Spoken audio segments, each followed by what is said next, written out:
Hi everyone, it's me Anjali Verma, your chemistry educator and welcome to our channel. आज की इस video में हम लोग बहुत ही इंपॉर्टेंट टॉपिक्स डिस्कस करने वाले हैं। सबसे पहले हम लोग डिस्कस करेंगे वर्सेटाइल नेचर ऑफ कार्बन, कि कार्बन इतना वर्सेटाइल क्यों है, उसके इतने सारे कंपाउंड्स क्यों बनते हैं, क्या रीजंस हैं।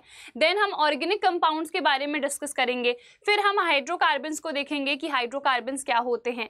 फिर उनका क्लासिफिकेशन भी पढ़ेंगे, नॉमेनक्लेचर भी देखेंगे, होमोलॉगस सीरीज क्या होती है, फंक्शनल ग्रुप्स क्या होते हैं, ये सब कुछ आज के इस लेक्चर में हम पढ़ने वाले हैं। तो चलो let's get started with versatile nature of carbon. Carbon इतना वर्सेटाइल क्यों है? अगर आप अपने आसपास देखोगे कोई भी प्रोडक्ट्स या सब्सटेंसेस कलेक्ट करके मैक्सिमम में कार्बन प्रेजेंट रहेगा। तो कार्बन इतना वर्सेटाइल क्यों है, इसके इतने सारे कंपाउंड्स क्यों बनते हैं, क्या रीजंस हैं? मेन दो रीजंस हैं जो यहाँ पर हमने लिख रखे हैं। सबसे पहला कैटाइनेशन, सेकंड इज टेट्रावेलेंसी। पहले हम टेट्रावेलेंसी को डिस्कस करते हैं क्योंकि ये चीज आपने पहले ही पढ़ रखी है। लास्ट लेक्चर में मैंने इसके बारे में डिटेल में आपको पढ़ाया था। देखो, कार्बन का जो एटॉमिक नंबर होता है वो 6 होता है, तो इसका इलेक्ट्रॉनिक कॉन्फ़िगरेशन हो जाएगा 2,4। ठीक है, तो यहाँ पर देखो आउटर मोस्ट शेल, जिसको हम वैलेंस शेल भी बोलते हैं, वैलेंस शेल में मुझे क्लियरली 4 इलेक्ट्रॉन्स दिख रहे हैं। अब वैलेंस शेल के इलेक्ट्रॉन्स को हम क्या बोलते हैं? वैलेंस इलेक्ट्रॉन्स बोलते हैं। ठीक है, और अगर हम यहाँ पर इसकी वैलेंसी भी चेक करेंगे तो वो भी कितनी आएगी? 4, क्योंकि इसकी कंबाइनिंग कैपेसिटी 4 है। अपना ऑक्टेट या फिर डबलेट कंप्लीट करने के लिए इसको 4 और इलेक्ट्रॉन्स चाहिए होंगे। अगर ये 4 इलेक्ट्रॉन्स को एक्सेप्ट कर ले, है ना, तो 8 इलेक्ट्रॉन्स हो जाएंगे इसके पास, तो इसका ऑक्टेट पूरा हो जाएगा। 4 को अगर ये निकाल दे तो इसका डबलेट पूरा हो जाएगा, क्योंकि फिर सिर्फ 2 ही इलेक्ट्रॉन्स बचेंगे। अब हमने ये भी पढ़ा था लास्ट लेक्चर में कि इन दोनों में से कुछ भी नहीं करता है, ना ही ये रिमूव करता है इलेक्ट्रॉन्स को, ना ही एक्सेप्ट करता है। तो ये करता क्या है? ये करता है 4 इलेक्ट्रॉन्स की शेयरिंग। ठीक है, तो यहाँ पर बिकॉज इसके आउटर मोस्ट शेल में, वैलेंस शेल में 4 इलेक्ट्रॉन्स है, तो विच मीन्स 4 इसकी वैलेंसी भी है और 4 इसके पास वैलेंस इलेक्ट्रॉन्स भी हैं, विच मीन्स 4 के लिए हम टेट्रा वर्ड यूज करते हैं ना, तो यही डिनोट करता है टेट्रा वैलेंसी। ठीक है, तो आप टेट्रा वैलेंसी को कैसे डिफाइन कर सकते हो? That it is that property due to which we can clearly see or say that the combining capacity of carbon is 4, है ना। कंबाइनिंग कैपेसिटी कितनी है? 4 है, जिसकी वजह से it can bond with 4 other atoms. 4 और एटम्स के साथ ये बॉन्ड कर सकता है और 4 इलेक्ट्रॉन्स को शेयर कर सकता है ना, जैसे CH4 मीथेन होता है। तो यहाँ पर कार्बन क्या कर रहा है? अपने 4 इलेक्ट्रॉन्स सिर्फ हाइड्रोजन के साथ शेयर कर रहा है। ये ऑक्सीजन के साथ भी इलेक्ट्रॉन शेयर कर सकता है, ठीक है, नाइट्रोजन के साथ भी कर सकता है, सल्फर के साथ भी कर सकता है। तो बहुत सारे ऐसे एटम्स हैं जिनके साथ जो कार्बन है अपने इलेक्ट्रॉन्स को क्या कर सकता है? शेयर कर सकता है, अलग अलग कंपाउंड्स बना सकता है। तो एक रीजन क्या हो गया टेट्रावेलेंसी की, क्योंकि इसके पास 4 आउटर मोस्ट शेल में इलेक्ट्रॉन्स हैं, इसकी वैलेंसी 4 है, तो ये अलग अलग एटम्स के साथ अपने जो 4 इलेक्ट्रॉन्स हैं उनको शेयर कर सकता है एंड उनके साथ बॉन्ड बना सकता है। बॉन्ड बनाने का मतलब ही यही है कि उतने अलग अलग टाइप के ये कंपाउंड्स बना सकता है। ठीक है, तो आई थिंक यार this is clear. First property is very very simple. Second property is catenation. Catenation simply means self linkage, खुद के साथ लिंक करके लंबी लंबी चेन्स बनाना। ठीक है, जो कार्बन है ना वो बहुत लंबी लंबी चेन्स बना सकता है। कार्बन का नंबर 17 भी हो सकता है, 30 भी हो सकता है एंड सो ऑन। तो यहाँ पर हम देखें तो कार्बन खुद के साथ ही लिंक करता जाता है। ठीक है, तो ये क्यों लिंक कर पा रहा है और ये बॉन्ड स्टिल स्ट्रॉन्ग क्यों रह रहा है? Due to this property catenation, which simply tells us कि इसका मतलब क्या है? सेल्फ लिंकेज है। ठीक है, सो कार्बन जो है वो सेल्फ लिंकेज बहुत ही आसानी से कर पाता है। इसी प्रॉपर्टी को हम कैटाइनेशन कहते हैं, जिसकी वजह से डिफरेंट डिफरेंट कंपाउंड्स बना सकता है। कार्बन जिसमें सिर्फ 1 है ऐसे भी कंपाउंड्स पॉसिबल हैं, कार्बन जिसमें 2 हैं वैसे भी पॉसिबल है, कार्बन जिसमें 30 है ऐसे भी पॉसिबल हैं। तो विच मीन्स इसकी वजह से बहुत अलग अलग डिफरेंट वेराइटीज के कंपाउंड्स हमें देखने को मिलते हैं। क्लियर है? अब देखो सिलिकॉन जो है वो भी कार्बन की ही फैमिली में आता है। चलो, शिव जी, संग, पार्वती, ये हमारे पास एक फैमिली है या फिर हम कहें एक ग्रुप है। अब यहाँ पर ये जितने भी बाकी एलिमेंट्स हैं ना, इन सब की भी वैलेंसी कितनी होगी? 4 ही होगी, क्योंकि ये सेम ग्रुप में आ रहे हैं। तो आप ये सोचोगे कि टेट्रावेलेंसी वाली प्रॉपर्टी तो यहाँ भी है सब में, बट ये बाकी जितने भी हैं ये क्यों शो नहीं कर रहे हैं इतना ज़्यादा वर्सेटाइल नेचर? तो यहाँ पर जो राज है वो ये है कैटाइनेशन। जो कैटाइनेशन की प्रॉपर्टी है वो मैक्सिमम कार्बन में ही होती है। और क्यों होती है? क्योंकि इसका साइज छोटा होता है, स्मॉल साइज की वजह से। ठीक है, अगर मैं सिलिकॉन की बात करूं तो एक चीज़ रुको, पहले आप ये समझो, डाउन द ग्रुप हम जब भी जाते हैं तो जो शेल्स हैं वो बढ़ती हैं। मतलब यहाँ पर मान लो 2 ही शेल्स है ना, तो यहाँ पर फिर 3 रहेंगी, फिर ऐसे और आएंगी 4 हो जाएंगी, समझ रहे हो? तो जो साइज है वो डाउन द ग्रुप बढ़ता जाता है। जब भी हमारा साइज बढ़ता है ना, तो जो न्यूक्लियस होता है, आपको पता है ना, बीच में न्यूक्लियस होता है, फिर उसके आसपास क्या होते हैं? इलेक्ट्रॉन्स होते हैं अलग अलग शेल्स में। अब एक चीज बताओ, ये मान लो न्यूक्लियस मैंने बना दिया, ठीक है, यहां पर इलेक्ट्रॉन इस वाली शेल में है, आउटर मोस्ट वाला, वैलेंस वाला, ठीक है, और यहां पर जो आउटर मोस्ट वाला इलेक्ट्रॉन होगा वो यहां होगा। ये ज्यादा डिस्टेंस पे है और ये कम डिस्टेंस पे है ना? तो यहाँ पर बिकॉज कम डिस्टेंस है स्मॉल साइज में, तो जो न्यूक्लियस है वो आसानी से इस इलेक्ट्रॉन को होल्ड कर पाएगा।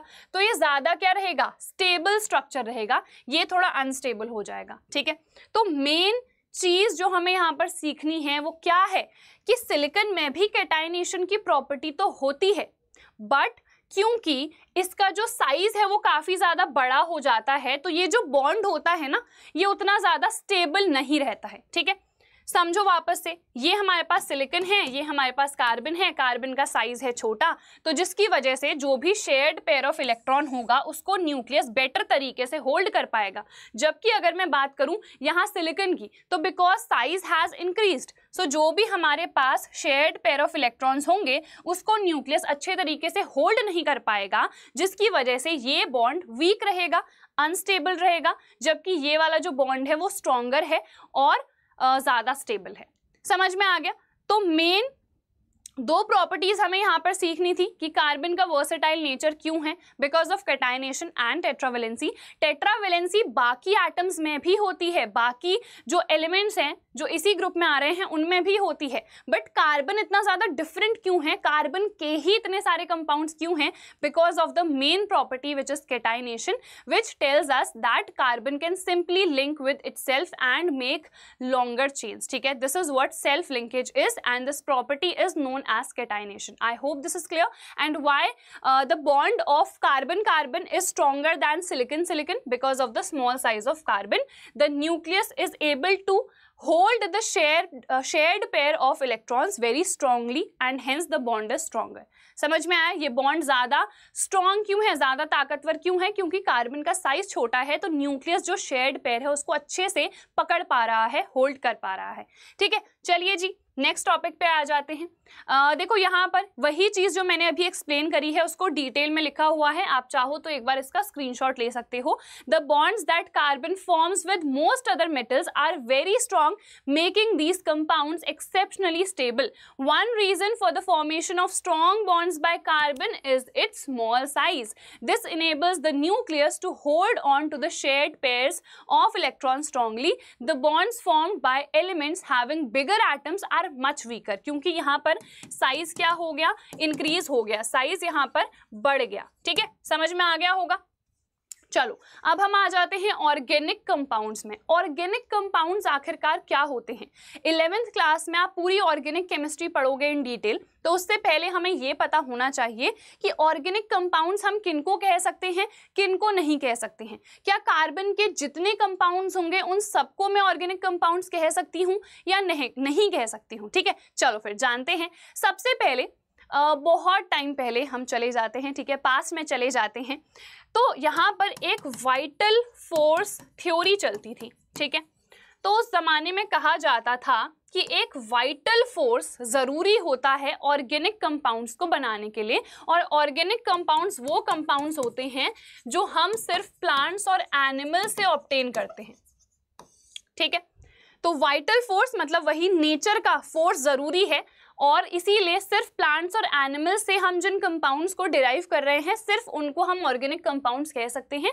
ऑर्गेनिक कंपाउंड्स हम लैब में प्रिपेयर नहीं कर सकते हैं, ऐसा पहले से माना जाता था। ठीक है, initially extracted from natural substances, यानी कि प्लांट्स और एनिमल्स, पहले से जो ऑर्गेनिक कंपाउंड्स हमको मिलते थे वो प्लांट्स और एनिमल्स से ही मिलते थे। तो पहले बिकॉज नेचुरल सोर्सेस से ही मिल रहे हैं तो उस टाइम पे क्या सोचा गया, it was thought that could only be formed within a living system. Living system मतलब वही है नेचर में. That is, it was postulated that a vital force was necessary for their synthesis. तो पहले से because जितने भी ऑर्गेनिक कंपाउंड्स होते थे वो हमें प्लांट्स और एनिमल्स से ही मिलते थे, तो यही सोचा जाता था कि लिविंग सिस्टम में से ही हम इन कंपाउंड्स को ऑब्टेन कर सकते हैं. एक वाइटल फोर्स यानी कि नेचर का फोर्स ज़रूरी है इन कंपाउंड्स को बनाने के लिए, तो इस थ्योरी को हम वाइटल फोर्स थ्योरी कहते थे. पहले से तो ये चलती थी, बट फिर इस थ्योरी को डिस्प्रूव कर दिया फ्रेडरिच होलर ने इन 1828. उन्होंने पहला जो ऑर्गेनिक कंपाउंड है वो बना दिया लेबोरेटरी में, विच मीन्स ये डेफिनेशन अब थोड़ी सी डिफरेंट हो गई कि सिर्फ प्लांट्स और एनिमल से डिराइव्ड वालों को ही हम ऑर्गेनिक कंपाउंड्स कहेंगे. ठीक है, तो फ्रेडरिच होलर ने जो पहला कंपाउंड बनाया उसका नाम क्या है, ये एमसीक्यूज में पूछा जाता है. ठीक है, दिस इज इंपॉर्टेंट. तो जो पहला ऑर्गेनिक कंपाउंड लैब में बना था उसका नाम था यूरिया. ठीक है, और किससे बना था, अमोनियम साइनेट से बना था. ठीक है, NH2CONH2 ये होता है यूरिया. अमोनियम साइनेट क्या होगा, NH4CNO. तो यहाँ पर जो एटम्स है उनका रीअरेंजमेंट हुआ, इसको थोड़ा सा हीटअप करा गया यूरिया को. ठीक है, तो क्या बन गया, NH2CONH2. ये क्या होता है, दिस इज यूरिया, और ये है हमारे पास अमोनियम साइनेट. ठीक है, क्लियर है. तो फॉर्मूलाज भी आपको याद रखने हैं. अभी मैंने आपको ये बोला था कि आप सारे ही जो कार्बन के कंपाउंड्स होते हैं उनको ऑर्गेनिक कंपाउंड्स नहीं बोल सकते हो. तो हम किन को नहीं बोल सकते हैं वो यहाँ पर हमने मेंशन कर रखा है. कार्बन के जो कंपाउंड्स होते हैं जितने भी हैं उनको हम कहेंगे ऑर्गेनिक कंपाउंड, बट किन को नहीं कह सकते हैं, कार्बाइड्स को. ठीक है, जो कार्बन के ऑक्साइड्स होते हैं जैसे कार्बन मोनोऑक्साइड, कार्बन डाइऑक्साइड, ये सब ऑर्गेनिक कंपाउंड्स नहीं है. ठीक है, फिर कार्बोनेट, जैसे आपको पता है CO3 ये कार्बोनेट होता है. हाइड्रोजन कार्बोनेट कोई सा भी है, जैसे सोडियम हाइड्रोजन कार्बोनेट है, तो ये ऑर्गेनिक कंपाउंड नहीं है. ठीक है, ये जितने भी हैं इनको हम ऑर्गेनिक केमिस्ट्री के अंदर नहीं पढ़ते हैं. ठीक है, बाकी सबको पढ़ेंगे बट इनको हम नहीं पढ़ते हैं. इनको कहाँ पढ़ते हैं, तो इनको हम इनऑर्गेनिक केमिस्ट्री में पढ़ते हैं. ये इनऑर्गेनिक कंपाउंड्स हैं. क्लियर है, तो ये हो गया. ये एक्सेप्शन पूछा जा सकता है, तो नोट करने वाली बात है ये. अब हम आ जाते हैं हाइड्रोकार्बन्स में. ऑर्गेनिक कंपाउंड्स तो सिंपल हैं, जो भी हमारे कार्बन के कंपाउंड्स हैं एक्सेप्ट फॉर दीज कंपाउंड्स, उन्हीं को हम ऑर्गेनिक कंपाउंड्स कहते हैं और उनको हम ऑर्गेनिक केमिस्ट्री के अंदर पढ़ते हैं. अब ऑर्गेनिक कंपाउंड्स में भी अलग अलग हमारे पास वेराइटीज होती हैं, अलग क्लासिफिकेशन होता है जो इस क्लास में आपका है नहीं एक्चुअल, क्योंकि एलिफेटिक कंपाउंड्स होते हैं, एरोमेटिक कंपाउंड्स होते हैं, फिर हमारे पास साइक्लिक भी होते हैं. तो ये सब ना एक डिफरेंट क्लासिफिकेशन है, that is not in your syllabus, so we are not focusing there. ठीक है, हम सिर्फ हाइड्रोकार्बन्स डिस्कस करेंगे. हाइड्रोकार्बन बहुत सिंपल है, ऐसे ऑर्गेनिक कंपाउंड्स जिसमें सिर्फ हाइड्रोजन और कार्बन प्रेजेंट होंगे, इसके अलावा और कुछ नहीं. ठीक है, उनको हाइड्रोकार्बन्स कहेंगे. Compounds containing hydrogen and carbon only, they are known as hydrocarbons. ठीक है, तो हाइड्रोकार्बन्स को हम दो कैटेगरीज में डिवाइड कर सकते हैं, सैचुरेटेड एंड अनसैचुरेटेड. ठीक है, अनसैचुरेटेड को भी दो कैटेगरीज में डिवाइड कर सकते हैं, एल्कीन एंड एल्काइन, और सैचुरेटेड हमारे पास एल्केन ही होते हैं. तो सैचुरेटेड हाइड्रोकार्बन्स जो हैं उनमें कार्बन कार्बन के बीच में सिंगल बॉन्ड प्रेजेंट रहेगा. ठीक है, और इनको क्या बोलते हैं, सैचुरेटेड वालों को हम एल्केन्स बोलते हैं. ठीक है, अनसैचुरेटेड में हमारे पास एल्कीन और एल्काइन होता है. यहाँ पर सिंगल बॉन्ड था ना, तो यहाँ पर डबल और ट्रिपल रहेगा. तो एल्कीन में डबल रहता है, एल्काइन में ट्रिपल रहता है. ठीक है, देखो एल्केन ए पहले आ रहा है तो सबसे पहले एल्केन आया और सबसे पहले सिंगल बॉन्ड होगा ऑब्वियसली, है ना. फिर डबल बॉन्ड आया, यहाँ पर 2 आया, ए के बाद आता है ई. ठीक है, तो पहले सिंगल बॉन्ड फिर डबल बॉन्ड, फिर वाई तो लास्ट में आता है ना अल्फाबेट्स में, तो यहाँ पर ट्रिपल बॉन्ड रहेगा, यानी कि 3 बॉन्ड्स रहेंगे बिटवीन द कार्बन एटम. समझ में आया, बहुत सिंपल था. Alkane alkene, alkyne, single, double, triple, ठीक है, इनको हम सैचुरेटेड कहते हैं, इन दोनों को ही हम अनसैचुरेटेड कहते हैं। सैचुरेटेड क्यों कहा? क्योंकि यहाँ पर जो कार्बन है वो कंप्लीटली सैटिस्फाइड है, सैचुरेटेड है विद हाइड्रोजन। ये सैचुरेटेड नहीं है क्योंकि यहाँ पर कार्बन कार्बन के बीच में ही डबल या ट्रिपल बॉन्ड आ गया है, जिसकी वजह से कंप्लीट जितने हाइड्रोजन आने चाहिए थे वो नहीं आ पाए। तो ये कंप्लीटली सैचुरेटेड नहीं है विद द हाइड्रोजन्स, जिसकी वजह से अनसैचुरेटेड कहेंगे। ठीक है, समझ में आ गया? तो यहाँ पर बस ये डेफिनेशन थी, सैचुरेटेड जहाँ पर सिंगल बॉन्ड होगा, अनसैचुरेटेड जहाँ पर डबल या फिर ट्रिपल बॉन्ड होगा between the carbon atoms. Carbon atoms के बीच की ही बात हो रही है, हाइड्रोजन के साथ तो ऑब्वियसली सिंगल बॉन्ड ही होगा। ठीक है, चलो बहुत सिंपल था ये। अब ये सीरीज आपको याद रखनी है नोमेनक्लेचर के लिए, this is very very important. ठीक है, जब भी हम जो भी कंपाउंड्स हैं कार्बन के उनका हम नाम लिख रहे होंगे, नोमेनक्लेचर कर रहे होंगे, तो ये सीरीज हमको याद रखनी है। Meth, eth, prop, but, pent, hex, hept, oct, non, dec. Meth का मतलब है कार्बन का नंबर एक ही होगा। ठीक है, जैसे CH4 तो इसको हम मीथेन बोलते हैं, तो मेथ टर्म आया है सिर्फ एक कार्बन के लिए। ठीक है, फिर एथ यानी कि दो कार्बन, तो अगर C2H6 होगा, देखो यहाँ पर दो कार्बन हो गए तो इसका नाम इथेन हो जाता है। ठीक है, तो एथ आया है। फिर प्रोप 3, ब्यूट 4, पेंट, पेंटागन आपको पता है ना, 5 साइड्स होती हैं, ये तो इजिली लर्न हो जाएंगे, मेथ, एथ, प्रोप, ब्यूट। ठीक है, पेंट आपको पता है 5 होता है, हेक्सागन में भी 6 साइड्स होती हैं। हेक्स के बाद HE से ही शुरू हो रहा है, हेप्ट 7 कार्बन यहाँ पर होंगे। Oct, non, dec. ठीक है, ऑक्ट वैसे आपको पता है 8 साइड्स होते हैं, अदरवाइज इसको अक्टूबर, नवंबर, दिसंबर करके याद कर सकते हो। अक्टूबर, नवंबर, दिसंबर, वैसे तो 12, 11 और 10 महीने होते हैं, है ना, बट यहाँ पर क्योंकि सिर्फ 10 तक ही हमको सीरीज लर्न करनी है तो 10, 9 और 8 हो जाएगा। ठीक है, तो ऐसे भी लर्न कर सकते हो, अदरवाइज कोई ट्रिक की ज़रूरत नहीं पड़ती है। आप बेसिक याद करोगे बार बार बोल के तो खुद ही लर्न हो जाएगा। Meth, eth, prop, but, pent, hex, hept, oct, non, dec. ठीक है, तो यहाँ पर 10 कार्बन तक का ही नोमेनक्लेचर आपके सिलेबस में है, and you have to remember this. Clear है? चलो अब आ जाते हैं एल्केन्स में। एल्केन बहुत सिंपल है, हमने अभी डिस्कस करा, सिंगल बॉन्ड होता है between the carbon atoms, alkenes में डबल होता है, एल्काइंस में ट्रिपल होता है। अब यहाँ पर जनरल फॉर्मूला भी हमको याद करना है। जनरल फॉर्मूला का क्या मतलब है? एक ऐसा फॉर्मूला जिसमें अगर मुझे जानना है कि क्या फॉर्मूला होगा इस वाले कंपाउंड का, तो बस मैं कार्बन के बदले 7 पुट कर दूं और फॉर्मूला मेरे सामने आ जाए। ठीक है, उसको हम कहते हैं जनरल फॉर्मूला। ठीक है, तो इस सीरीज का जनरल फॉर्मूला होता है CnH2n+2। n का है मतलब यहाँ पर नंबर ऑफ कार्बन। ठीक है, तो जैसे मान लो कार्बन इक्वल्स टू अगर 7 होगा तो एल्केन की सीरीज में फॉर्मूला क्या होगा और उसका नाम क्या होगा, तो हमें वो देखना है। ठीक है, तो कार्बन का नंबर यहाँ पर 7 पुट कर दो। हाइड्रोजन में देखो 2 × 7 यानी कि 14 + 2 यानी कि 16। ठीक है, तो नाम कैसे लिखेंगे? नाम तो सिंपल है, 7 के लिए आपको पता है हेप्ट आता है, और ये क्या है? एक एल्केन है, तो लास्ट का ANE यहाँ पर लगा दो, हेप्टेन हो जाएगा। ठीक है, similarly octane, nonane, decane, hexane, ऐसे बस एन लगाना है। ठीक है, अगर यहाँ पर एल्कीन की सीरीज का नाम लिख रहे हो तो क्या लगा दोगे? इन, है ना, यहाँ पर क्या लगा देंगे? नॉनीन, डेकीन, ऑक्टीन।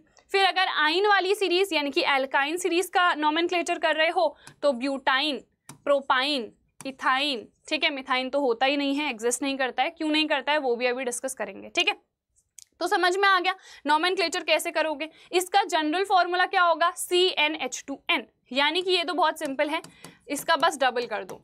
C8 है तो H16, C9 है तो H18। ठीक है, फिर एल्काइन में CnH2n-2 डबल करके -2 करना है। जैसे C7 है तो H12 हो जाएगा क्योंकि 14 में से 2 माइनस कर दोगे। C8 है तो H14 हो जाएगा क्योंकि 16 में से 2 माइनस कर देंगे। यहाँ पर हम 2 ऐड करते हैं, जैसे यहाँ पर C7 था तो यहाँ पर 16 हो गया था, C8 होगा तो कितना हो जाएगा? H18 हो जाएगा, है ना, 16 में 2 ऐड कर देंगे। तो ये फॉर्मूलाज भी आपको याद रखने हैं। अच्छा, अब मैं ये बता देती हूँ कि देखो मीथेन एल्केन की सीरीज में तो एग्जिस्ट करता है। ठीक है, मीथेन का फॉर्मूला CH4 होता है। यहाँ पर कार्बन के बदले 1 पुट कर दो तो ये आ जाएगा फॉर्मूला, है ना। 1 पुट करोगे सो 2 × 1 + 2, 2 + 2 4 होता है, तो फॉर्मूला क्या आ गया CH4। ठीक है, बस वो जनरल फॉर्मूला में वैल्यूज पुट करो and you will get the formula. Meth लिखा है तो आपको वैसे ही समझ जाना है कि कार्बन का नंबर 1 ही होगा। बट मिथाइन और मिथीन एग्जिस्ट नहीं करते हैं। ठीक है, मिथीन यानी कि डबल बॉन्ड होना चाहिए ना। अब जो डबल या फिर ट्रिपल बॉन्ड होता है हमको पता है, वो हम कार्बन कार्बन के बीच में डिस्कस करते हैं, बट मेथ का तो मतलब है कि सिर्फ एक ही कार्बन है। तो क्या ऐसा पॉसिबल है कि सिर्फ एक ही कार्बन है वो डबल बॉन्ड बना पाए? नहीं ना, क्योंकि कार्बन हाइड्रोजन के साथ तो हमेशा ही सिंगल बॉन्ड ही बनाएगा, वो डबल तो बना ही नहीं सकता। क्यों नहीं बना सकता? क्योंकि हाइड्रोजन के पास एक ही इलेक्ट्रॉन है ना, तो वो डबल बॉन्ड कैसे ही बनाएगा। तो विच मीन्स डबल बॉन्ड या फिर ट्रिपल बॉन्ड के लिए minimum number of carbon atoms 2 होने चाहिए, और इसका नाम क्या होगा? कार्बन 2 हो गए तो इथाइन, यहां पर भी कार्बन 2 हो गए तो इथीन, है ना। तो इसीलिए मिथाइन और मिथीन एग्जिस्ट नहीं करते हैं, क्योंकि minimum number of carbon atoms to form a double और ट्रिपल बॉन्ड इज 2। ठीक है, समझ में आ गया। तो याद रखना मिथीन और मिथाइन एग्जिस्ट नहीं करते हैं। तो अगर हम बात करेंगे एल्कीन की सीरीज की, तो हमारा जो पहला कंपाउंड होगा वो इथाइन होगा, जबकि यहाँ पर पहला कंपाउंड मिथेन होगा। ठीक है, यहाँ पर पहला कंपाउंड इथीन, यहाँ पर इथाइन। ठीक है, इथीन, इथाइन और यहाँ पर पहला मिथेन। समझ में आ गया? This was very simple. आगे बढ़ जाते हैं। ये हमारे पास इलेक्ट्रॉन डॉट स्ट्रक्चर्स हैं, इनको बनाना भी हमको सीखना है। वैसे डिटेल में मैंने आप लोगों को पढ़ा रखा था पहले, बट कोई बात नहीं, इसको हम अभी भी डिस्कस कर लेते हैं। मीथेन का मैंने लास्ट लेक्चर में आपको पढ़ाया था CH4 का, तो ये आप लोग खुद से ट्राई करना। आज हम C2H6 बनाएंगे। ठीक है, ये क्या होगा? Obviously this will be ethene या फिर इथेन, इथेन होगा। ठीक है, इथेन क्यों होगा, कैसे होगा, मैं कैसे पहचानूंगी? क्योंकि यहाँ पर फॉर्मूला देखो, डबल में +2 कर रखा है। ये जनरल फॉर्मूला किसका होता है? पहली वाली सीरीज का, यानी कि एल्केन की सीरीज का। तो 2 कार्बन लिखा है, इसका मतलब कि एथ, है ना। और फॉर्मूला पहली वाली सीरीज एल्केन की सीरीज का मैच कर रहा है, तो लास्ट में एन लगा देंगे तो इथेन इसका नाम हो जाएगा। ठीक है, अब इसका पहले नॉर्मल स्ट्रक्चर बनाते हैं। कैसे बनाएंगे? देखो, 2 कार्बन है तो दोनों कार्बन के बीच में सिंगल बॉन्ड मैंने दिखा दिया। फिर देखो यहाँ पर एक बॉन्ड तो कंप्लीट है, हर कार्बन 4 टोटल बॉन्ड्स बनाता है। ठीक है, तो विच मीन्स 3 बॉन्ड बचे हैं। ये 3 हाइड्रोजन के साथ बनाएगा और ये भी 3 हाइड्रोजन के साथ बनाएगा। क्लियरली 2 कार्बन है और 6 हाइड्रोजन है। तो इलेक्ट्रॉन डॉट स्ट्रक्चर कैसे बनाएंगे? वो भी सिंपल है। यहाँ पर 2 कार्बन मैंने बीच में बना दिए, इलेक्ट्रॉन की शेयरिंग हो रही है, तो इसने एक इलेक्ट्रॉन अपना दिया, इसने भी एक इलेक्ट्रॉन अपना दिया। यहाँ पर 3 हाइड्रोजन बना दिए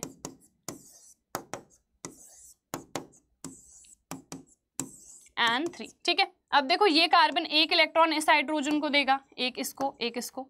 सिमिलरली यहाँ पर भी वही चीज होगी। दिस इज वेरी सिंपल, है ना।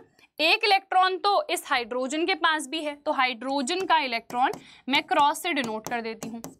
अब चेक करो क्या सबका डबलेट और ऑक्टेट पूरा हो गया या नहीं। इस कार्बन को देखो, 2 4 6 8 ऑक्टेट डन। सेम यहाँ पर 2 4 6 8 ऑक्टेट डन। हर हाइड्रोजन का डबलेट पूरा, है ना, क्योंकि आपको पता है हाइड्रोजन अपना डबलेट पूरा करते हैं और कार्बन अपना ऑक्टेट पूरा करता है। तो यहाँ पर कार्बन्स का ऑक्टेट पूरा और हाइड्रोजन्स का डबलेट पूरा, तो ये हमारे पास स्ट्रक्चर बन गया। This is very simple. अब आपका होमवर्क है, आपको C3H8 का खुद से बनाना है। ठीक है, उसमें क्या कर दोगे? यहाँ पर हाइड्रोजन नहीं आएगा, बीच में एक और कार्बन जोड़ दो, इस वाले कार्बन के साथ भी फिर हाइड्रोजन्स जोड़ दो, है ना, बस वेरी सिंपल। और यहाँ पर एक और हमने शो कर रखा है, ये है C2H4 का। ये क्या है हमारे पास? This is ethene. ये क्या था? इथेन था, अभी हमने देखा। ये है हमारे पास इथीन। अब देखो इथीन के केस में आपको पता है कार्बन कार्बन के बीच में डबल बॉन्ड होगा, तो इन यहीं पर से समझ जाओ कि कार्बन कार्बन के बीच में डबल बॉन्ड होगा। अब 2 बॉन्ड्स अगर कंप्लीटेड हैं तो सिर्फ 2 ही और हाइड्रोजन आ पाएंगे, है ना, तो इस तरीके से बना देंगे। समझ में आ गया?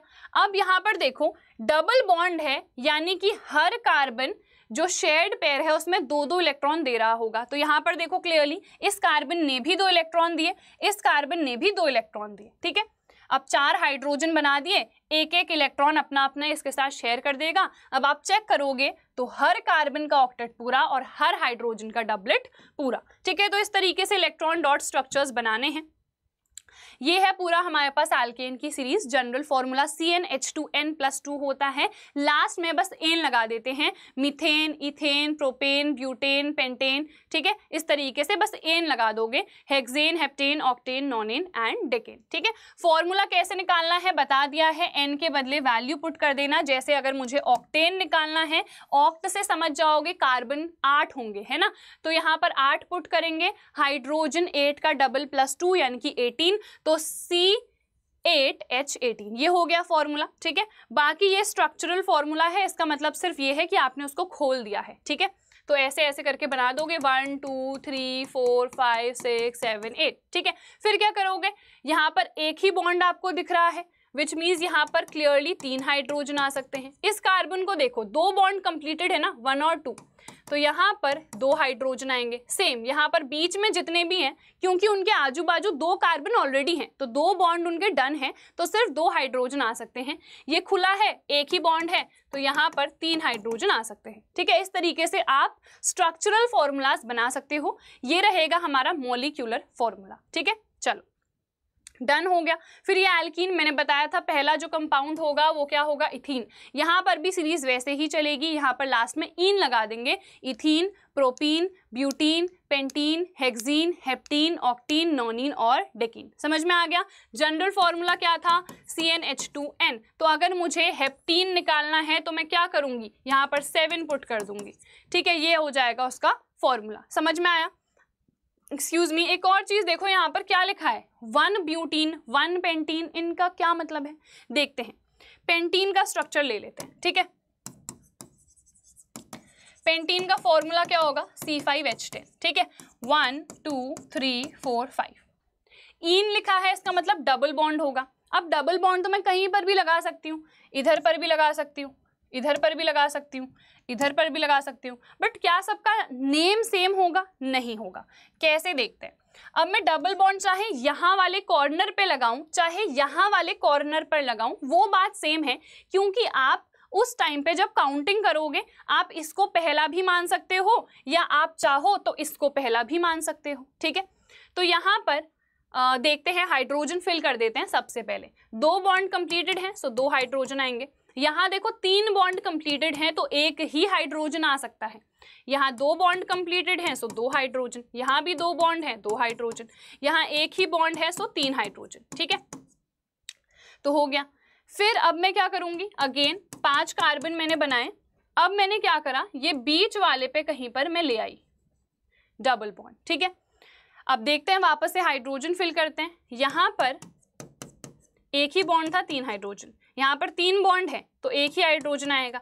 इस कार्बन के भी 3 बॉन्ड है, तो एक ही हाइड्रोजन आएगा।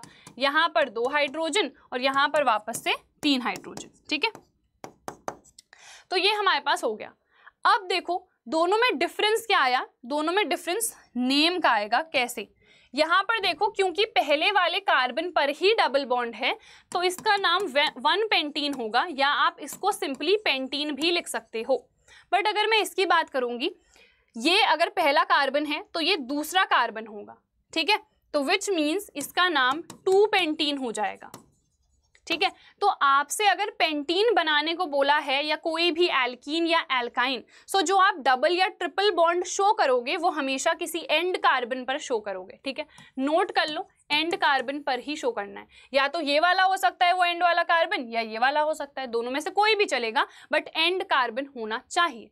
अब आप कहोगे कि मैम क्या इसका नाम, अगर मैं काउंटिंग यहां से शुरू करूं 1 2 3, थर्ड कार्बन पे डबल बॉन्ड है, तो क्या इसका नाम 3 पेंटीन होगा? नहीं, क्योंकि हम प्रायोरिटी भी तो देखेंगे ना, हम वो नंबर चूज करते हैं जो लोएस्ट हो। ठीक है, तो यहाँ पर लिख भी देती हूँ, नोमेनक्लेचर में काम आएगा। हम लोएस्ट पॉसिबल नंबर चूज करते हैं। ठीक है, लोएस्ट पॉसिबल नंबर चूज कर रहे हैं, इसीलिए हमने काउंटिंग यहाँ से शुरू करी है, काउंटिंग यहाँ से हमने शुरू नहीं करी, और इसका नाम 2 पेंटीन होगा, 3 पेंटीन नहीं होगा। समझ में आ गया? चलो फिर ये भी मैंने बता दिया। अब आ जाते हैं एल्काइन में, इथाइन, प्रोपाइन, ब्यूटाइन। और अब आप एक और चीज़, क्या 1 लिखना कंपलसरी है? नहीं, आप सिंपली लिख सकते हो ब्यूटाइन, पेंटाइन, हेक्साइन, हेप्टाइन, ऑक्टाइन, नोनाइन, डेकाइन, ठीक है, डोकाइन नहीं, डेकाइन, ठीक है। तो यहाँ पर ये सब आप सिंपली लिख सकते हो। हाँ, बट अगर आपने सेकेंड या थर्ड कार्बन पे डबल या ट्रिपल बॉन्ड शो करा है तो वो पोजीशन मेंशन करना कंपलसरी होता है। यहाँ पर पोजीशन मेंशन करना कंपलसरी नहीं है, ठीक है, क्योंकि फर्स्ट ही है तो इट इज नोन कि आपने हेक्साइन लिखा है तो मतलब 1 हेक्साइन ही होगा, पहले पोजीशन पर ही आपने डबल या ट्रिपल बॉन्ड लगाया होगा, ठीक है। चलिए, क्लियर है। अब हम आइसोमर्स पर आ जाते हैं। आइसोमर्स क्या होते हैं? आइसो का मतलब होता है सेम, ठीक है। तो यहाँ पर आइसोमर्स ऐसे कंपाउंड्स होते हैं जिनका मॉलिक्यूलर फॉर्मूला तो सेम होता है बट जो उनका स्ट्रक्चरल फॉर्मूला होता है वो डिफरेंट होता है। अभी हमने देखा था ना, मैंने यहाँ पर शो करा था, ये मॉलिक्यूलर फॉर्मूला है, फिर ऐसे खोल दोगे तो स्ट्रक्चरल फॉर्मूला आ जाएगा। तो ऐसी ही बात है कि ऐसे भी कंपाउंड्स होते हैं जिनका मॉलिक्यूलर फॉर्मूला सेम रहता है बट उनका स्ट्रक्चर अलग अलग बनता है, इनको हम आइसोमर्स कहते हैं या फिर स्ट्रक्चरल आइसोमर्स आप इनको कह सकते हो।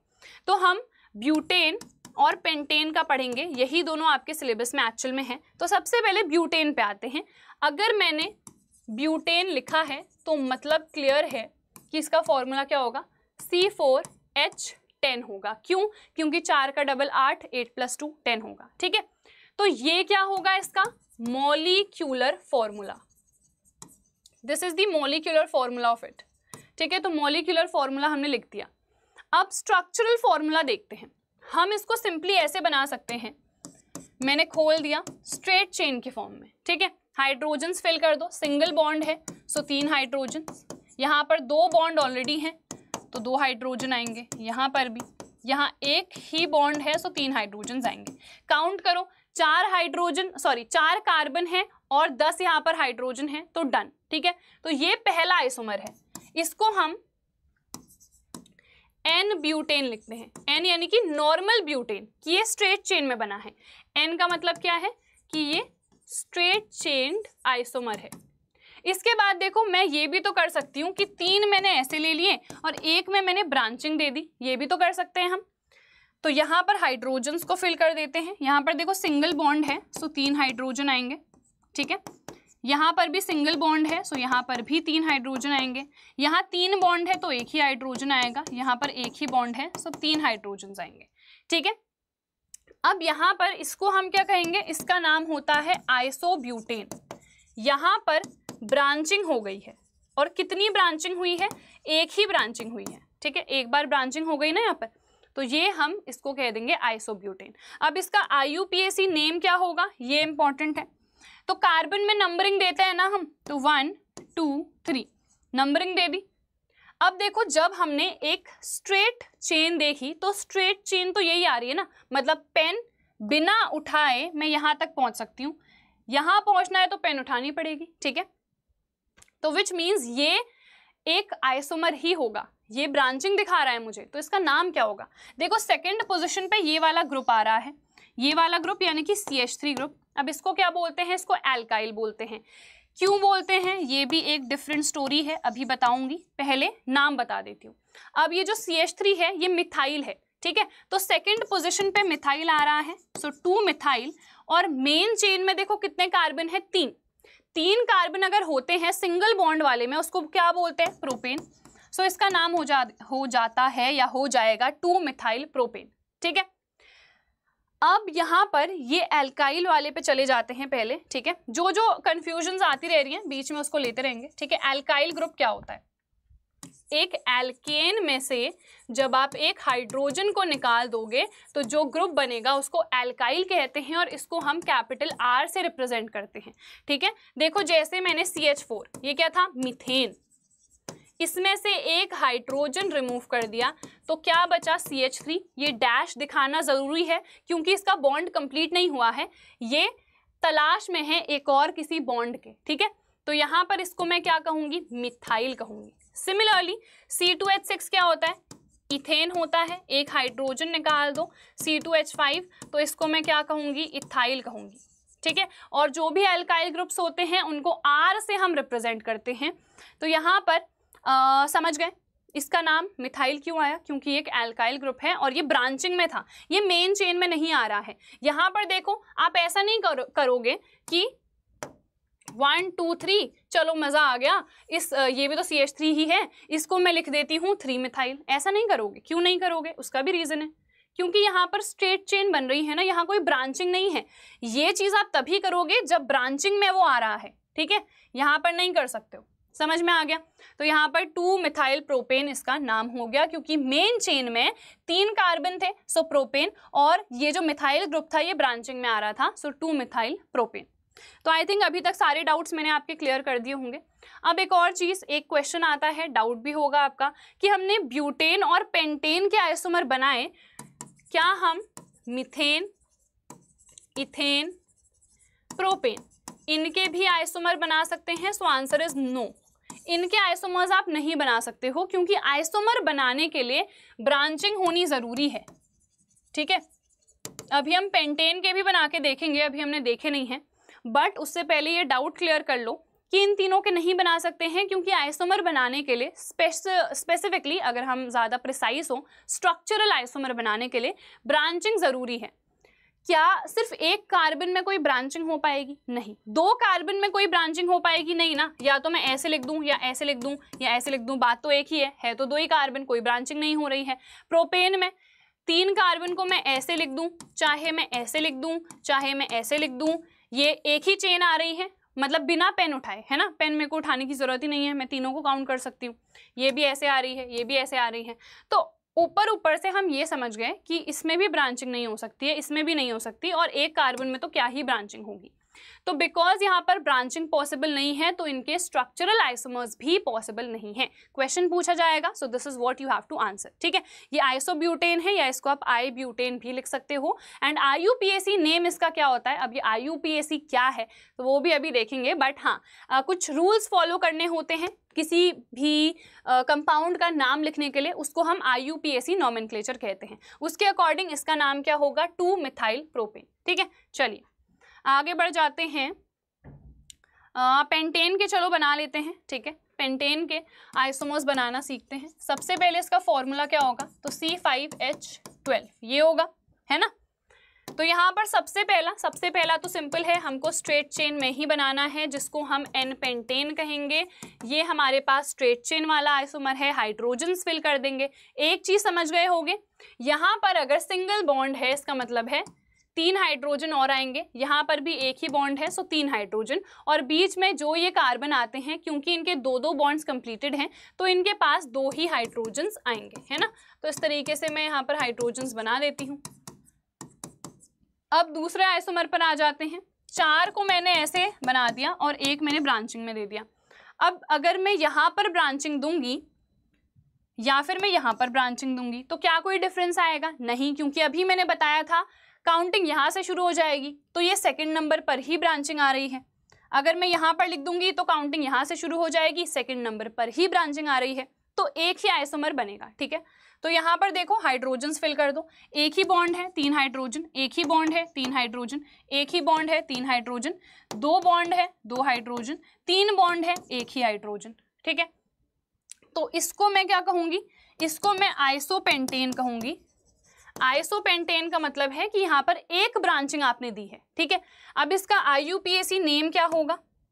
तो यहाँ पर से नंबरिंग करूंगी 1 2 3 4। देखो ये एक पूरी चेन आ रही है ना बिना पेन उठाए, हाँ, बट मुझे यहाँ अगर जाना है तो पेन उठानी पड़ेगी, विच मीन्स ये ब्रांचिंग है और ये एक स्ट्रेट चेन है, ठीक है? तो देखो सेकेंड पोजिशन पर ब्रांचिंग है, अगेन किसकी है? मिथाइल की। सो सबसे पहले 2 मिथाइल। अब बताओ मेन चेन में कितने कार्बन है? 4। 4 के लिए क्या नाम आता है? ब्यूटेन। तो 2 मिथाइल ब्यूटेन इसका IUPAC नेम हो जाएगा। अब 2 आइसोमर हो गए, यहाँ पर 3 आइसोमर बनते हैं। एक और आइसोमर बन सकता है, क्या बन सकता है? 3 मैंने स्ट्रेट में ले लिए और 2 ब्रांचिंग यहाँ पर दे दी मैंने। तो जब आप 2 ब्रांचिंग दे रहे होगे तो नेम क्या आ जाएगा? नियो। ये नियोपेंटेन है, ठीक है? तो दिस इज नियोपेंटेन। अब देखो इस कार्बन के चारों बॉन्ड्स कंप्लीटेड हैं, तो कोई हाइड्रोजन की इसको जरूरत नहीं है। इन बेचारे 3 कार्बन के पास एक ही बॉन्ड है, विच मीन्स यहाँ पर सबके पास 3 और हाइड्रोजन आएंगे। अब आप थोड़े कंफ्यूज हो गए कि मैम यहाँ पर तो सब में CH3 लिखा है, तो क्या इतने सारे मिथाइल आएंगे? नहीं नहीं, ऐसा कुछ नहीं है। देखो वापस आ जाओ यहाँ पर। यहाँ अगर मैं इस कार्बन से शुरू करूं, है ना, तो ये स्ट्रेट चेन मिल रही है, इन दोनों पे मेरे को पेन उठानी पड़ेगी, विच मीन्स ये 2 ब्रांचिंग में आएंगे। समझ में आ गया? तो यहाँ पर कितनी ब्रांचिंग हो रही है? 2 ब्रांचिंग हो रही है। तो नंबरिंग कर दो 1 2 3। सेकेंड पोजिशन पर 2 ब्रांचिंग आ गई, ठीक है। तो नाम इसका कैसे लिखेंगे? IUPAC वाला। सेकेंड पोजिशन पे 2 ब्रांचिंग आई है ना, सो 2,2 2 मिथाइल ग्रुप है, डाइमिथाइल, ठीक है। 2,2 डाइमिथाइल, मेन चेन में सिर्फ 3 कार्बन हैं, तो प्रोपेन, 2,2 डाइमिथाइल प्रोपेन, ये इसका IUPAC नेम होगा। समझ में आ गया? देखो ये है नियोपेंटेन, नाम क्या हो जाएगा? 2,2 डाइमिथाइल प्रोपेन। समझ में आ गया? तो सिंपल थे, पेंटेन के 3 आइसोमर्स बनेंगे, एक स्ट्रेट चेन वाला, दूसरा जिसमें सिर्फ एक ब्रांचिंग है, तीसरा जिसमें 2 बार ब्रांचिंग होगी, डबल ब्रांचिंग है। समझ में आया? चलिए जी आगे बढ़ते हैं, बेंजीन पर आ जाते हैं। मैंने स्टार्टिंग में कुछ बताया था एरोमेटिक और एलिफेटिक, ठीक है। तो एलिफेटिक वाले और एरोमेटिक वाले अलग होते हैं। एरोमेटिक वाले वो कंपाउंड्स होते हैं जिसमें बेंजीन आता है। बेंजीन क्या है? एक अलग स्ट्रक्चर होता है, ये अभी हम डिस्कस करेंगे। तो बेंजीन और जिन भी कंपाउंड्स में बेंजीन पाया जाता है उनको हम एरोमेटिक कंपाउंड्स कहते हैं। बाकी जो हमारे पास कंपाउंड्स हैं नॉन बेंजीन वाले, वो एलिफेटिक कंपाउंड्स होते हैं, ठीक है। तो बेंजीन क्या है? बेंजीन सबसे पहले फॉर्मूला देख लेते हैं, C6H6। तो एक चीज समझ गए होंगे कि ये हाइड्रोकार्बन तो है, क्योंकि यहाँ पर सिर्फ हाइड्रोजन और कार्बन है, बट ये ना ही एल्केन में आता है, ना ही एल्कीन में आता है, ना ही एल्काइन में आता है। क्यों नहीं आता? क्योंकि अलग हो गया ना, ये एरोमेटिक कंपाउंड है, ठीक है। फॉर्मूला है C6H6 बेंजीन का। तो इसका स्ट्रक्चर कैसे बनाएंगे हम? सबसे पहली बात, ये साइक्लिक होता है। साइक्लिक यानी कि ये एक बंद स्ट्रक्चर रहता है, जैसे ये ओपन स्ट्रक्चर्स है ना, क्योंकि यहाँ पर ये खुले हुए हैं एंड, बट अगर इसी को मैं इस फॉर्म में बना दूं तो ये बंद हो गया ना, बंद स्ट्रक्चर है, यहाँ से शुरू हुआ यहीं पे खत्म, इस तरीके से। तो जो भी बंद स्ट्रक्चर्स होते हैं उनको हम साइक्लिक कहते हैं। ये भी एक तरीके का साइक्लिक कंपाउंड ही है। कैसे बनाएंगे स्ट्रक्चर इसका? देखो एक एक हेक्सागन टाइप का हम बनाते हैं, ठीक है। ये हेक्सागन बन गया, ठीक है। यहाँ पर देखो बॉन्ड बना दो इस तरीके से, ये हेक्सागन हो गया। एक हेक्सागन आप ऐसे भी तो बना सकते हो, इस टाइप वाला भी तो हेक्सागन ही कहलाता है ना। 2 तरीके से बना सकते हैं और दोनों ही यहाँ पर स्ट्रक्चर्स पॉसिबल होते हैं। अब यहाँ पर ना ऑल्टरनेट ऑर्डर पर डबल बॉन्ड आता है, ठीक है। ऑल्टरनेट ऑर्डर पर डबल बॉन्ड, ऑल्टरनेट मतलब एक छोड़ के दूसरा, ठीक है। कंसेक्यूटिव मतलब एक के बाद दूसरा नेक्स्ट।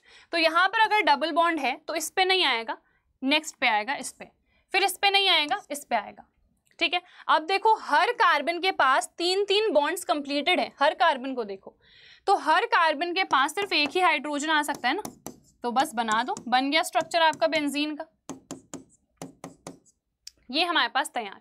सेम चीज यहाँ पर करो, डबल बॉन्ड मान लो यहाँ पर आ गया, तो फिर इधर पर नहीं आ सकता, इधर पर आएगा, इधर पर नहीं आ सकता, इधर पर आएगा। हर कार्बन के पास एक एक हाइड्रोजन आ जाएगा, तो स्ट्रक्चर यहाँ पर तैयार हो गया बेंजीन का, यानी कि C6H6 का, ठीक है। तो ये है बेंजीन और बहुत इंपॉर्टेंट है ये। आप सिंपली ऐसे भी बना सकते हो इसको कि आपने एक हेक्सागन बना दिया और आपने ऑल्टरनेट ऑर्डर पर रैंडमली डबल बॉन्ड शो कर दिए, ठीक है। देखो यहाँ पर, इसमें यहाँ पर डबल बॉन्ड आ रहा है, इसमें यहाँ पर आ रहा है, दोनों स्ट्रक्चर्स सही हैं। चाहे आप ये वाला हेक्सागन यूज करो, चाहे ये वाला, दोनों सही हैं, ठीक है। इसको ऐसे भी बनाते हैं हम। ऐसे क्यों बनाते हैं उसका भी रीजन होता है, क्योंकि ये जो डबल बॉन्ड है ना, ये ट्रैवल करता रहता है बीच बीच में। ये यहाँ से यहाँ भी जा सकता है, ये वाला यहाँ से यहाँ भी जा सकता है, ये वाला यहाँ से यहाँ भी जा सकता है। तो ये घूमता रहता है जो डबल बॉन्ड होता है बीच में, जिसकी वजह से बीच में एक गोल भी हम दिखा देते हैं। और ये गोल क्या डिनोट करता है कि जो डबल बॉन्ड है वो ट्रैवल कर रहा है पूरी रिंग में बीच में, ठीक है। समझ में आ गया?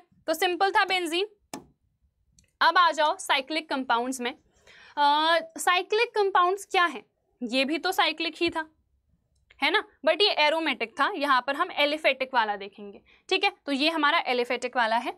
इनका जनरल फॉर्मूला भी एल्कीन्स के ही सिमिलर होता है। एल्कीन का जनरल फॉर्मूला भी तो CnH2n ही है, बट द डिफरेंस इज यहाँ पर हम सैचुरेटेड वाले की बात कर रहे हैं।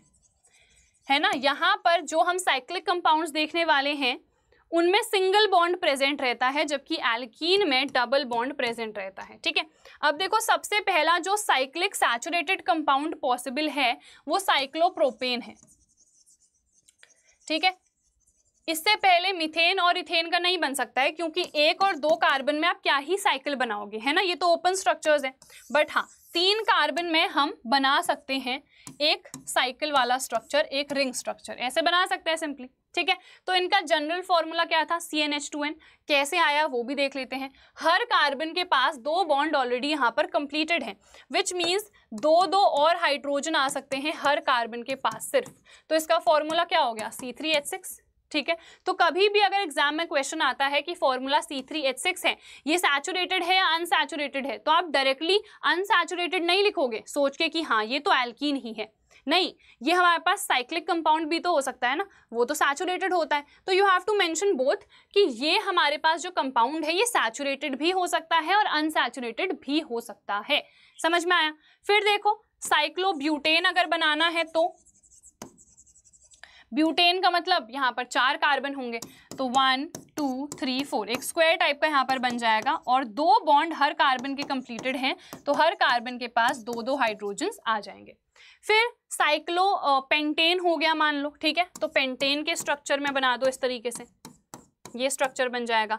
फिर साइक्लोहेक्सेन होगा तो इस तरीके से बना लो, ठीक है। साइक्लोहेक्सेन और बेंजीन दोनों डिफरेंट है, क्योंकि बेंजीन में ऑल्टरनेट ऑर्डर पर डबल बॉन्ड आएगा, जबकि यहाँ पर कोई डबल बॉन्ड नहीं होगा, यहाँ पर सिर्फ सिंगल बॉन्ड है, तो हर कार्बन के पास 2 हाइड्रोजन्स आ जाएंगे। C6H12 इसका फॉर्मूला होगा, ठीक है। चलिए आगे बढ़ जाते हैं। अब हम आ गए हैं फंक्शनल ग्रुप्स में।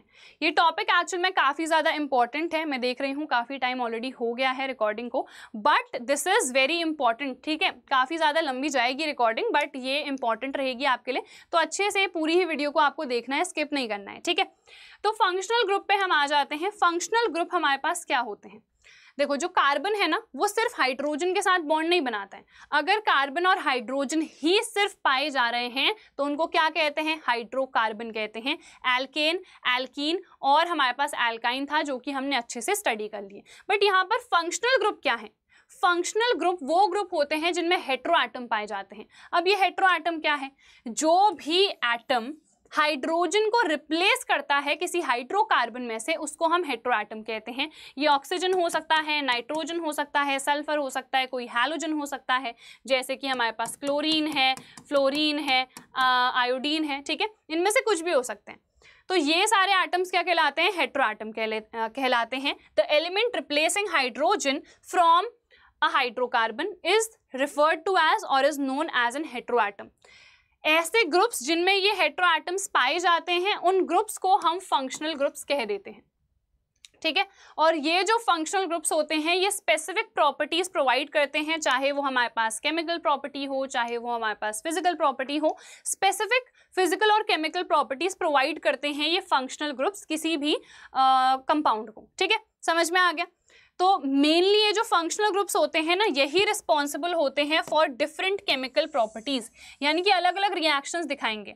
अगर हमारे पास अल्कोहल वाला फंक्शनल ग्रुप है वो अलग केमिकल रिएक्शंस दिखाएंगे, अगर एल्डिहाइड है वो अलग केमिकल रिएक्शंस दिखाएंगे। सारे जो फंक्शनल ग्रुप्स होते हैं वो अलग अलग टाइप की रिएक्शंस दिखाते हैं। क्यों, क्योंकि ये जो फंक्शनल ग्रुप्स हैं ये इनकी डिफरेंट केमिकल प्रॉपर्टीज के लिए रिस्पॉन्सिबल होते हैं। समझ में आ गया। तो हेटेरो एटम और फंक्शनल ग्रुप क्या होता है, I hope it is clear. अब ये चार्ट इंपॉर्टेंट है, क्या क्या है हमारे पास फंक्शनल ग्रुप्स। हैलोएल्केन है, अल्कोहल है, एल्डिहाइड है, कीटोन है एंड कार्बोक्सिलिक एसिड है, ठीक है।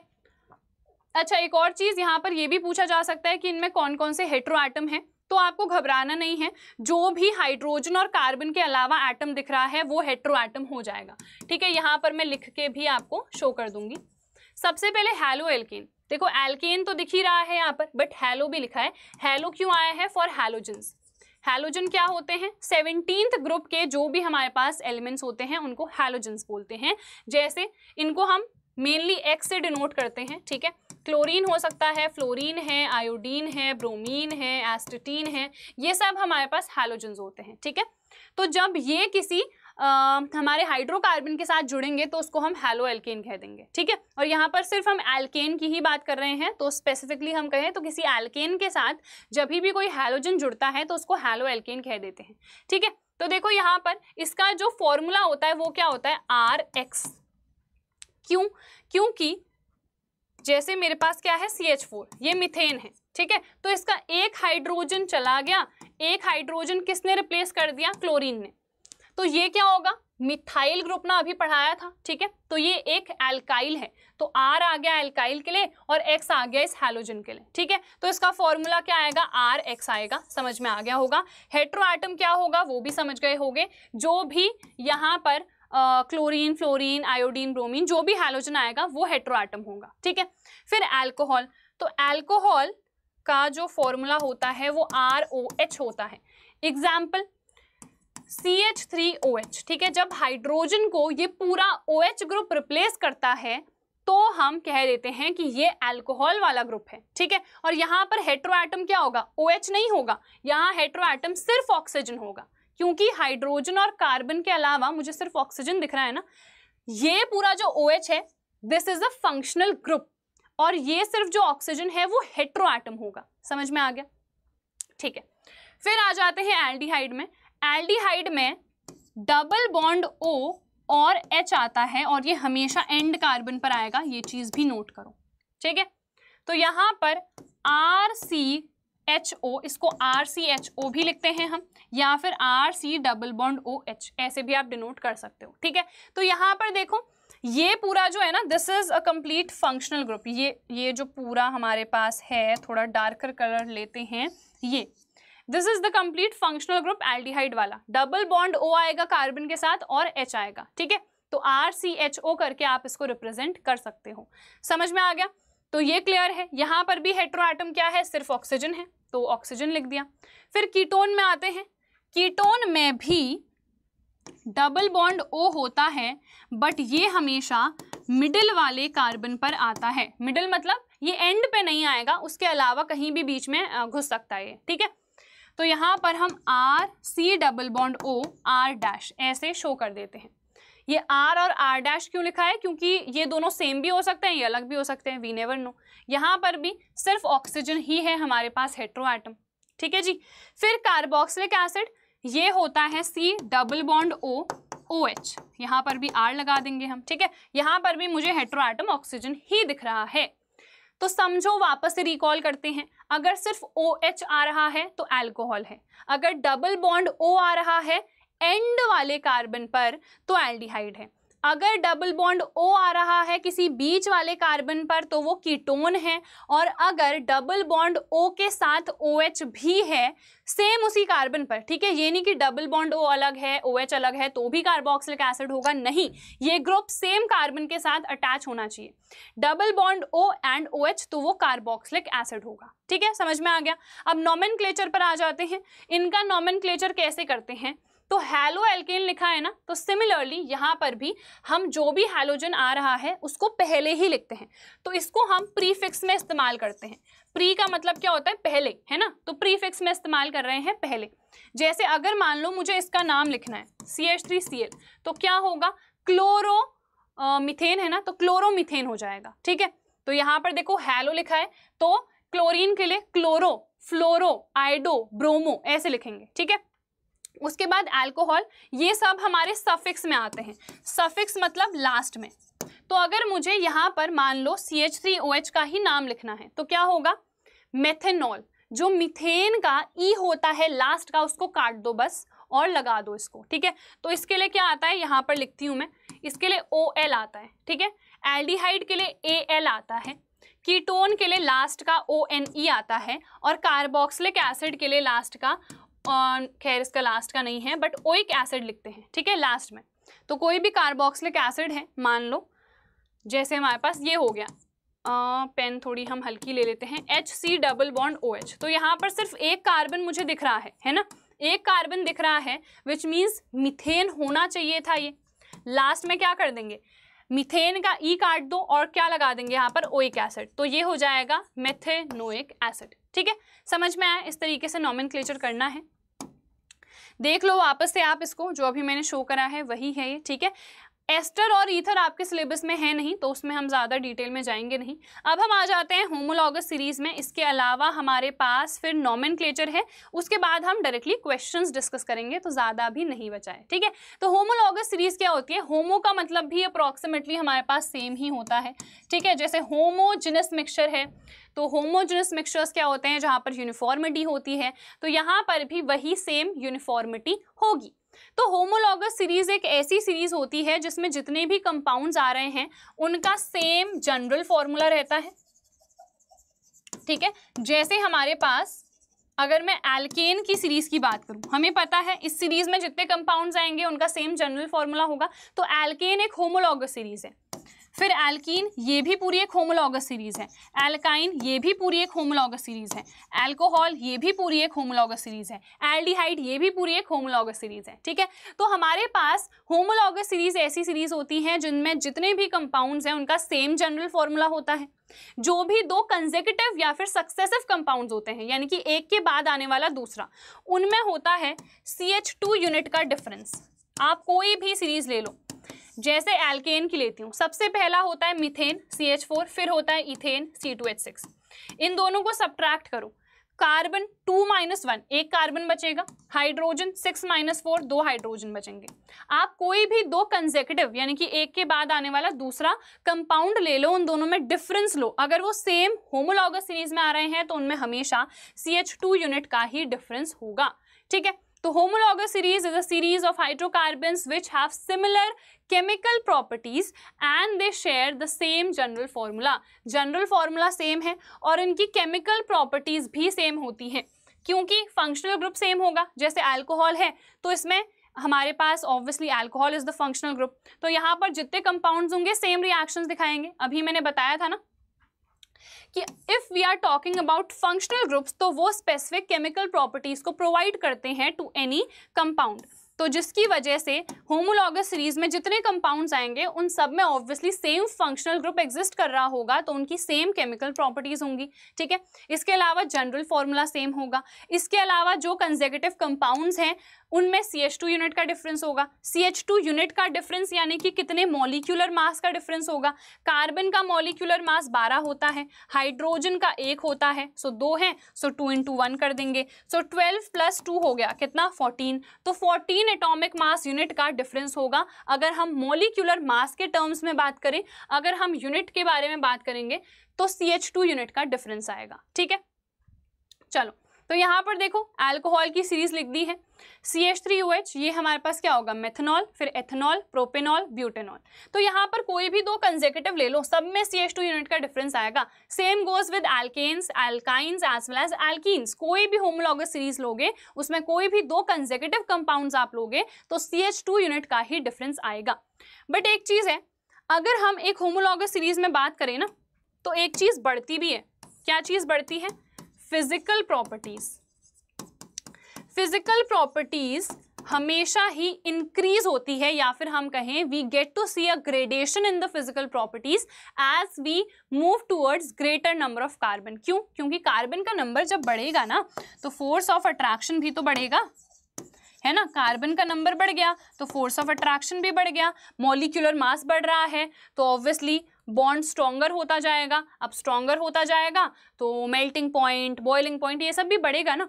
तो हमारे पास फिजिकल प्रॉपर्टीज में ग्रेडेशन क्यों आ रहा है? Due to increase in the carbon number and we can say due to increase in the force of attraction as well, and hence जो भी फिजिकल प्रॉपर्टीज होती हैं, चाहे मेल्टिंग पॉइंट, बॉइलिंग पॉइंट, वो सब बढ़ते हैं, ठीक है। तो हमारे पास केमिकल प्रॉपर्टीज सेम रहती हैं बट फिजिकल प्रॉपर्टीज हमेशा इंक्रीज होती हैं, ठीक है।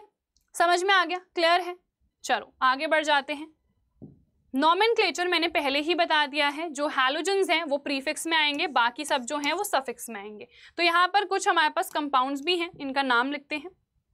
देखो यहाँ पर मुझे 2 कार्बन दिख रहे हैं और एक फंक्शनल ग्रुप दिख रहा है OH।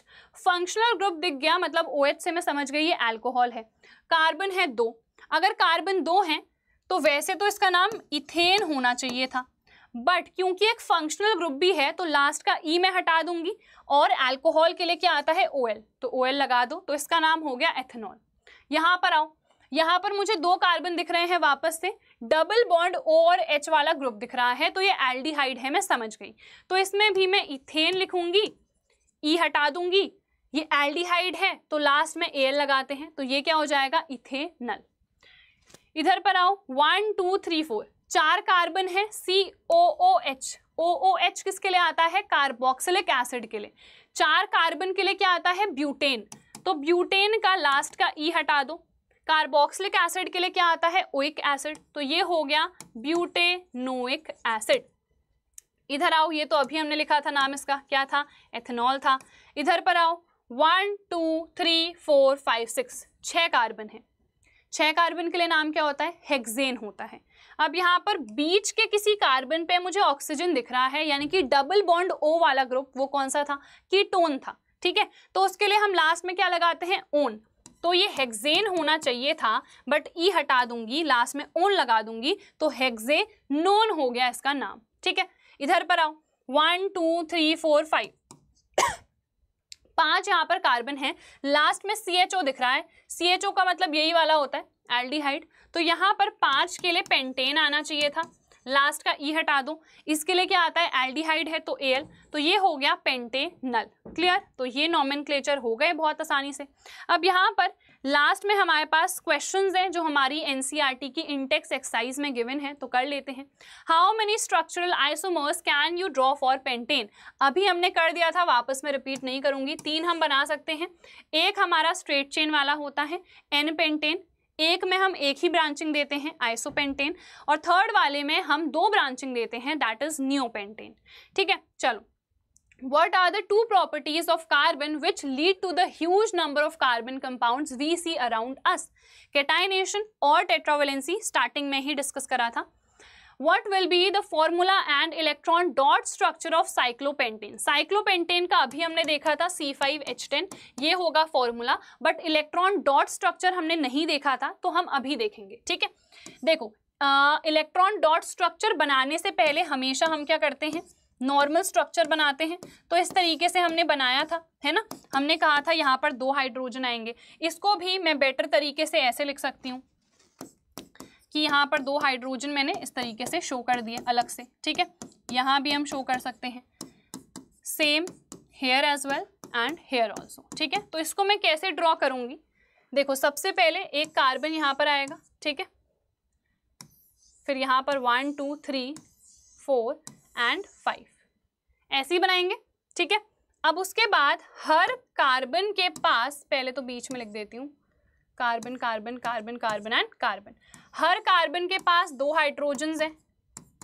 ठीक है, इसके पास भी 2 हैं। आप चाहो तो इसको बड़ा भी बना सकते हो, मैंने थोड़ा छोटा सा बना दिया है। ये 2 हाइड्रोजन, इस वाले के पास भी 2 हाइड्रोजन, और इस वाले के पास भी 2 हाइड्रोजन। ठीक है, अब देखो इलेक्ट्रॉन्स हम शो करते हैं। सबसे पहले कार्बन के हम बना लेते हैं। तो कार्बन कार्बन की शेयरिंग हो रही है, एक इसने दिया एक इसने दिया। ठीक है, सिमिलरली यहाँ पर भी, यहाँ पर भी, यहाँ पर भी और यहाँ पर भी। अब हर कार्बन एक एक इलेक्ट्रॉन हाइड्रोजन को भी देगा, तो वो भी बना लेते हैं। एक इसने इसको दे दिया, एक इसको दे दिया, एक इसको दे दिया, एक इसको दे दिया, इसने भी एक इसको एक इसको। ठीक है, फिर इसको इसको, तो ऐसे ड्रॉ कर लिए हमने। अब हाइड्रोजन के पास भी तो इलेक्ट्रॉन है, तो उसको हम क्रॉस से डिनोट कर देंगे। तो ये हाइड्रोजन्स के इलेक्ट्रॉन हो गए। ठीक है, तो ये हमने ड्रॉ कर लिया। अब हमें चेक क्या करना है, बस लास्ट में, कि सबका ऑक्टेट और डबलेट कंप्लीट है या नहीं। तो यहाँ पर देखो, इस कार्बन को 2 4 6 8 ऑक्टेट डन, इसका भी ऑक्टेट डन, इसका भी, इसका भी, इसका भी। ठीक है, सिमिलरली हर हाइड्रोजन का मुझे क्लियरली यहाँ पर डबलेट पूरा दिख रहा है। तो बस हमें कुछ नहीं करना है, साइकिल के फॉर्म में ड्रॉ कर लेना है। जैसे स्ट्रेट चेन में क्या करते थे, ऐसे ऐसे ड्रॉ करते थे ना, कि ये 3 और ये 5 और ये ये 3 4 और ये 5, तो स्ट्रेट चेन के फॉर्म में ड्रॉ करते थे। यहाँ पर क्या बना देनी है आपको, साइकिल बना देनी है इस तरीके से। ठीक है, तो बस it is not difficult at all. Electron dot structure आप बहुत आसानी से बना सकते हो। ठीक है, चलो, draw the structures for the following compounds ethanoic acid. Structures अब कैसे ड्रॉ करेंगे, अगर नाम हमें गिवन रहा तो ये भी बहुत सिंपल है। देखो, एथेनोइक एसिड, एथ से मैं समझ गई 2 कार्बन, ओइक एसिड से मैं समझ गई कि कार्बोक्सिलिक एसिड है, तो कार्बोक्सिलिक एसिड में डबल बॉन्ड O और OH आता है। ठीक है, तो ये तो पूरा डन हो गया ना। इस कार्बन के पास देखो 2 3 4 बॉन्ड हो गए कंप्लीट, तो मुझे यहाँ पर हाइड्रोजन जोड़ने की जरूरत नहीं है।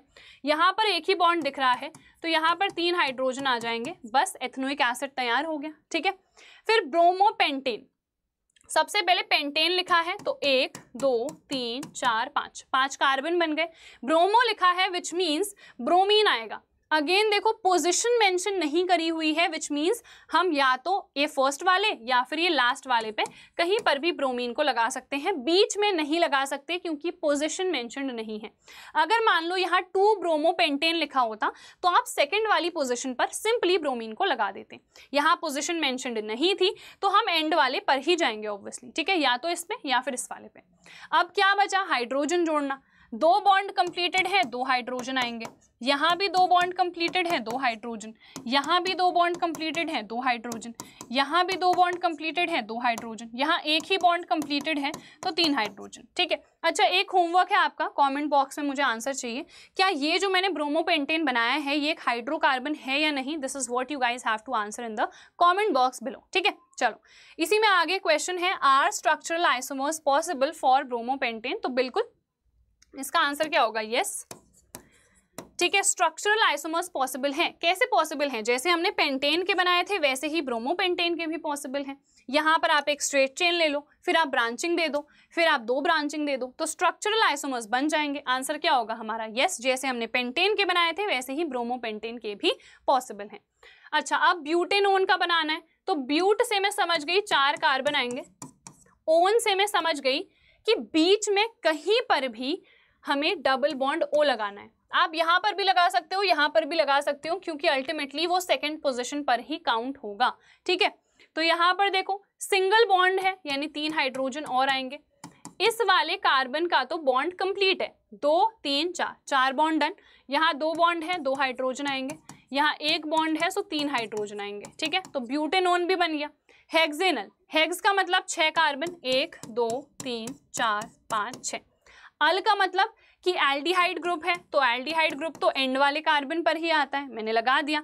अब क्या बचा, यहाँ पर इस कार्बन के तो चारों बॉन्ड्स कंप्लीटेड हैं, बाकियों में बस हाइड्रोजन फिल करने हैं। आई डोंट थिंक सो अब ये एक टास्क होना चाहिए आपके लिए। बहुत सारे क्वेश्चंस मैंने प्रैक्टिस करा दिए हैं, so you should know by now कि कैसे स्ट्रक्चर्स बनाने हैं और कैसे नॉमेनक्लेचर करना है। How would you name the following compounds? तो ये नॉमेनक्लेचर के क्वेश्चंस हैं। देखो यहाँ पर ब्रोमीन दिख गया और आपको पता है जहां पर भी कोई हैलोजन आता है तो हम प्रीफिक्स में यूज करते हैं, है ना, तो यहाँ पर ब्रोमो आएगा। अब यहाँ पर देखो कार्बन कितने हैं, 2, तो विच मीन्स क्या आएगा, इथेन, तो ये है ब्रोमो इथेन। क्लियर है? इधर पर आओ, सिर्फ एक ही कार्बन है और मुझे CHO ग्रुप दिख गया, तो विच मीन्स मीथेन होना चाहिए था, बट लास्ट का ई हटा दो, और ये एल्डिहाइड ग्रुप है तो Al लगा दो, तो ये मिथेनल हो गया। ठीक है, इसको देखो 1 2 3 4 5 6 कार्बन है और यहाँ पर ही मुझे ट्रिपल बॉन्ड दिख रहा है। ट्रिपल बॉन्ड का मतलब सिंपल है, ये होगा हेक्साइन। सिंगल बॉन्ड होता तो ये हेक्सेन होता, बट यहाँ पर मुझे ट्रिपल बॉन्ड दिख गया तो ये हेक्साइन हो गया, सिंपल। अच्छा, ये आखिरी क्वेश्चन था। ठीक है, सारे क्वेश्चंस हमने बहुत ही इजीली कर लिए हैं। तो यार ये PDF अगर आप लोगों को चाहिए होगी सो डेफिनेटली मैं टेलीग्राम पर इसको प्रोवाइड कर दूंगी। आज का ये वाला लेक्चर काफ़ी ज़्यादा इंपॉर्टेंट था क्योंकि मोस्टली इस चैप्टर की जो जो इंपॉर्टेंट चीज़ें हैं, जो भी बेसिक्स हैं, वो सारे मैंने करा दिए हैं। वर्सेटाइल नेचर कार्बन का क्यों होता है, 2 रीजंस होते हैं हमने देखे। ठीक है, उसके बाद ऑर्गेनिक कंपाउंड्स क्या होते हैं, किन को हम कहेंगे किन को नहीं कहेंगे वो भी देखा। हाइड्रोकार्बन्स 2 कैटेगरीज में डिवाइड कर सकते हैं, सैचुरेटेड और अनसैचुरेटेड। दोनों कैटेगरीज क्या हैं, उनका नाम क्या है, जनरल फॉर्मूला क्या है वो देखा। ये पूरी सीरीज लर्न होनी चाहिए for nomenclature, this is very very important. हमने ये देखा, इलेक्ट्रॉन डॉट स्ट्रक्चर बनाने भी मैंने आपको सिखाए अलग अलग कंपाउंड्स के। फिर उसके बाद हम आ गए थे आइसोमर में। आइसोमर्स क्या होते हैं, किसके पॉसिबल हैं किसके नहीं हैं। ब्यूटेन और पेंटेन ये दोनों इंपॉर्टेंट हैं, ये हमने देखे। एल्काइल ग्रुप क्या होता है, क्योंकि ये टर्म बहुत यूज होता है बट CBSE ने कहीं भी मेंशन नहीं करा है NCERT में, स्टिल मैंने ये आपको बता दिया है। ठीक है, पेंटेन के तो अच्छे तरीके से हमने देख लिए हैं, क्लियर होगा। बेंजीन क्या होता है, साइक्लिक कंपाउंड्स इसका जनरल फॉर्मूला क्या है, कैसे हम ड्रॉ करेंगे, ये और एल्कीन में डिफरेंस क्या होता है वो भी हमने देखा। फंक्शनल ग्रुप्स क्या होते हैं, हेटेरो एटम क्या है ये हमने देखा, कितने फंक्शनल ग्रुप्स हैं उनका जनरल फॉर्मूला क्या आ रहा होगा, और नॉमेनक्लेचर के लिए क्या क्या चीज़ें आएंगी वो सब मैंने बता दिया आपको, ठीक है। प्रीफिक्स में कौन सा आएगा, सफिक्स में कौन सा आएगा वो हमने देखा। होमोलॉगस सीरीज क्या होती है, क्या इसकी प्रॉपर्टीज़ हैं, नॉमेनक्लेचर कैसे करेंगे, और लास्ट में जितने एनसीईआरटी इंटेक्स एक्सरसाइज के क्वेश्चंस थे वो सारे हमने कर लिए हैं। तो लेक्चर अप्रॉक्सीमेटली 1 घंटे का बना है, but this is very very important. तो इस लेक्चर को लाइक कर देना, कमेंट कर देना आपको कैसा लगा, एंड डेफिनेटली इस लेक्चर को अपने दोस्तों के साथ शेयर कर देना। So that is it for this video. हम लोग मिलेंगे हमारी नेक्स्ट वीडियो में। टिल देन यार चैनल को डेफिनेटली सब्सक्राइब कर लेना ऐसे ही अमेजिंग वीडियोज़ के लिए और बहुत सारे लाइव लेक्चर्स के लिए। तो मिलते हैं नेक्स्ट सेशन में, बाय बाय।